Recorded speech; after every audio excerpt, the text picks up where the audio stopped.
இன்னைக்கு கோதுமை மாவோட ஸ்வீட் பொட்டேட்டோ சேர்த்து ஹெல்த்தியான ஸ்வீட் ரெசிபி பார்க்க போகிறோம். அதுக்கு 2 கப் அளவு கோதுமை மாவு, 1/4 ஸ்பூன் மஞ்சள் தூள், மாவுக்கு தேவையான அளவு உப்பு சேர்த்துட்டு நல்லா கலந்து விட்டுங்க.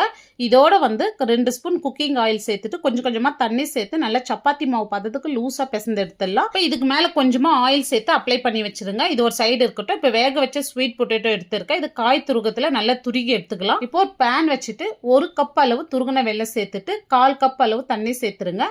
இது பாகு பதெல்லாம் எதுவும் தேவையில்லை, ஜஸ்ட் வெல்லம் கரைஞ்சா மட்டும் போதும். இதோட 1/2 கப் துருகின தேங்காய், துருகின ஸ்வீட் பொட்டேட்டோ சேர்த்துட்டு நல்லா கலந்து கொடுங்க. இப்ப நல்லா இந்த மாதிரி கலந்து விட்ட பிறகு நல்லா ஸ்வீட் என்ஹான்ஸ் பண்றதுக்கு ஒரு பிஞ்ச் ஆஃப் சால்ட், 1/2 ஸ்பூன் ஏலக்காய் தூள், 1 ஸ்பூன் நெய் சேர்த்துட்டு நல்லா கலந்து விட்டுங்க. இப்ப நம்ம சேர்த்த பொருள் எல்லாமே ஒன்னு சேர்ந்து வர 1 ஸ்பூன் அரிசி மாவு சேர்த்துட்டு நல்லா கலந்து விட்டுங்க.